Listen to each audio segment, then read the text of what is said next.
Akuza, përplasje, kritika, madje edhe kërcënime nuk kanë munguar nga partitë politike, pozitë dhe opozit, as edhe pas një tragjedie të madhe e të tmerrshme që përjetoi vendi gjatë ditës së djeshme. Kryeministri Kristian Mickoski në rolin e një mësuesi nuk e ka kursuar veten as pak. Ai ka dërguar një mesazh kërcënues partisë opozitare shqiptare BDI, ku siç u shpreh Mickoski, se përveshje do t'i nxjerrin nga shtëpitë e tyre dhe do të përgjigjen të gjithë. Да им одговорам на ние што прават полноќни пресконференции. Тука нема политика. Ќе одговарате сите, кои што сте се дрзнале на овој начин да водите политика на грбот на граѓаните и на животите кои што овие деца ги изгубија. И нема да има милост, од дома ќе ги вадиме.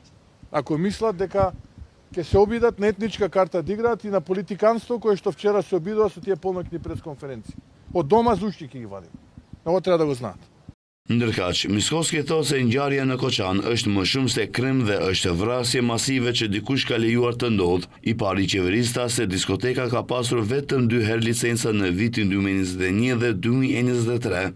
Sipas tij, pyetja është se si është nënshkruar licenca dhe në bazë të cilave elaborate dhe cilat të dokumente e kanë nënshkruar.